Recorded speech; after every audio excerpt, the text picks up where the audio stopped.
Quelle est l'origine? L'origine, c'est un problème de commandement. L'armée, on parle de commandement.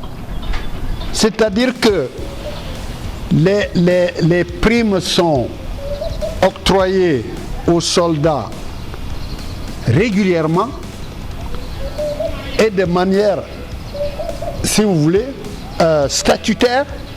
C'est-à-dire quand c'est défini dans les textes, le commandement doit faire en sorte que ce soit fait, qu'il n'y ait pas d'injustice.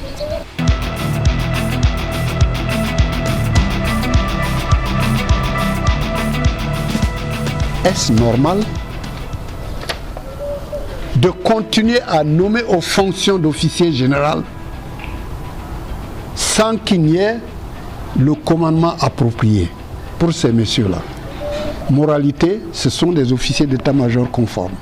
Il faut vous dire qu'un soldat ne sera d'autant courageux qu'il aura devant lui son chef qu'il va suivre. Le chef, tant qu'il restera à Ouagadougou et enverra le soldat là-bas, rien ne marchera.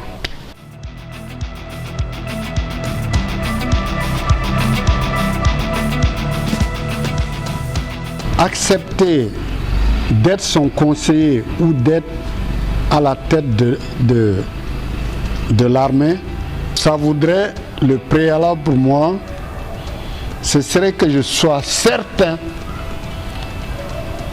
que ce que je vais demander au chef suprême des armées va m'être accordé.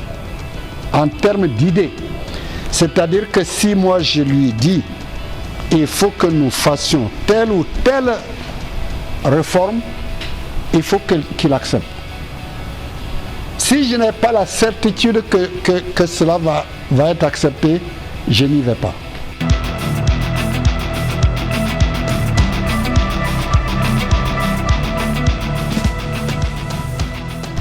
Eh bien, je commencerai par lui demander de mettre à la retraite tous les officiers généraux. De mettre à la retraite tous les officiers généraux. Les officiers, tous les colonels-majors, même tabac.